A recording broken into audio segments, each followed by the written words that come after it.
let's talk about the 3 main causes of back pain in the golf swing.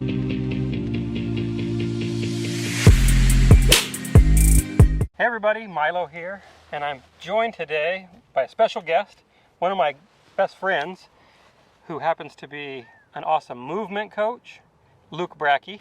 Yes. So Luke, let's just talk a little bit about your journey with golf. So you kind of became a golf nut. Yeah, for sure. Yeah, and For you've taken a golf swing that was, let's just say it wasn't that great. Right. We won't show anybody the before, but now your move's pretty good and you're fast. Right. Rocket. Right? Boom, And you've had some different influences. I know you kind of studied the Kelvin Miyahura stuff. Right, for sure. Lucas Wald. Yeah. Me. Yeah. But then you've also learned some other stuff, some movement stuff that I think might be very beneficial for my audience. Right. Right. Awesome. So years ago, I remember I read in TPI that the 3 main causes of back pain were the reverse pivot backswing, so leaning too far to the right. Yep, the early extension, and the reverse C finish. And all of those are some form of extension. Extension. This is real hyperlordotic, excessive spine extensive state where the pelvis is getting thrust up underneath the rib cage. Because in the golf swing, we want to be able to keep that pelvis behind the ribs in front, for as long as we can. Eventually, yes, there's some extension, things get kicked up, but we know. How many students do you ever say you held flexion too long? It's rare. Right? It's always too early. Almost always is this way. Like once we get maybe down here, the shaft parallel, yes, you start seeing a lot more extension, but yeah.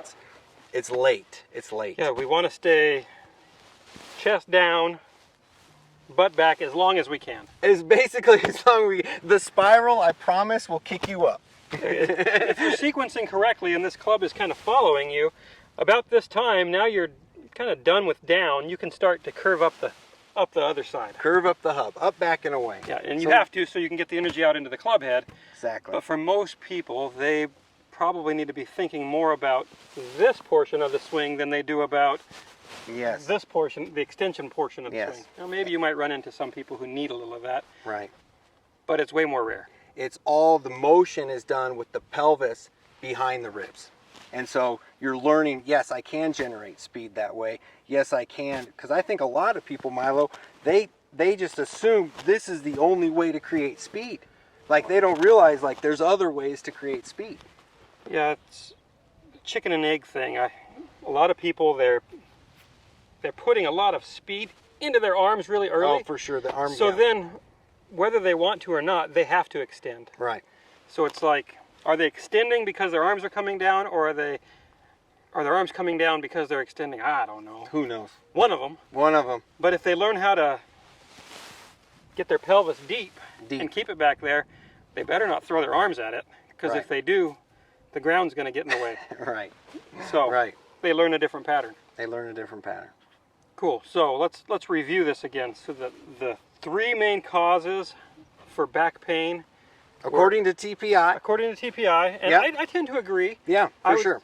I did a video on how to swing with a rotational swing safely years ago, and it basically goes right in line with what we're talking about here. The only thing I added was I'm not a huge fan of restriction, because if you restrict, you tend to fire up and in. Yes. So I like to see a little bit more freedom in the pelvis, let it move. So they are, again, reverse pivot in the backswing. Yep. So my pelvis is getting tucked underneath, all the pressure now is in your L spine. Yep, I can feel it just standing there. You can just feel it. Yep. And then the second one is early extension. Pelvis. Which that's going to cause me to have to tilt, and it puts pressure right there again. Yep. Because if I early extend and I don't tilt, then I'm going to be super duper steep and across, right? Yeah. And then the last one was reverse-y finish. Which everyone knows is bad, but which is the same thing, that pelvis moving. The pelvis getting too thrust up into extension. Yep, and you can feel it. It just hurts your back just demonstrating. It stretches that. Yes. Even just standing there static, it's like, Yes. no thanks. Yes. The spine extending is really of less importance than the pelvis being behind the ribs. So my pelvis can be behind the ribs, and I can be in a flexion state or an extension state. Even if you keep this pelvis behind, but you're super arched extended, then you're going to want to fire pelvis too, because it's all connected. Like 99% of the world, if they get here, they cannot maintain it. No. Not a chance. They're going to go, "Wah!" And that's because you go into spine extension, all the patterns are linked. You go into spine extension, the next thing that wants to go is hips. Yep. They're all linked. But even in the downswing, most guys you're seeing more of this, right? You don't see this into impact. No, you want to have thoracic flexion. There's some flexion in the system. Talk a little bit about that roundedness and that lizard move a little bit. Maybe you could mention that a little bit. The bends and. Oh, the spinal engine? Let's get into we can get into how we should move. So now that we understand that some of the extension patterns are what's hurting us, how should we be moving? Let's kind of walk through what we should be doing. In a golf swing, I think the main thing, what you're teaching, Milo, is like money. Like it's money. It's right on the button, I'd say. We want a lot of pelvic depth, right? That you get down here, you start arcing it up, back and away. Lots of thoracic rotation. Lots of thoracic rotation. You need to have a club face, right? That's in a position that allows all this good anatomical stuff to happen. Can't have the face wide open, so you got to have wrist conditions that all make sense. How does the spine bend? And where is safe bend occurring? So I think the main bends that we see in the golf swing is there's a left bend in the ribs, right? There's a left bend in the ribs. And so if we bend in the ribs, that also bends in our spine, in our thoracic spine, right? Yeah, when I say ribs, that's just for the normal person that can feel ribs. No one feels their spine bending, but that you feel the ribs kind of crunch. But yeah, so there's a left bending of the thoracic spine. I think a lot of people get in trouble when they try to get the side bend. They try to get they bend too much from down here. They bend too much from the lumbar spine. So as soon as you start bending from the lumbar spine, you can see how my head really gets outside the system, gets outside my columns. But if you're keeping the bends primarily in the thoracic spine, or feel it in the ribs, you can keep a lot more stacked. So that's primarily where the bends are coming from instead of excessive tilting. So this sounds familiar. I've heard this stuff before on my channel. Left bends, right bends. So that's sort of how, and it's kind of a little. Yeah, it makes some little figure eight kind of a deal. It makes a little figure eight. It makes a little figure eight. But this is where you want most of the bending to come from. If it gets too much in the lumbar spine, we start tilting.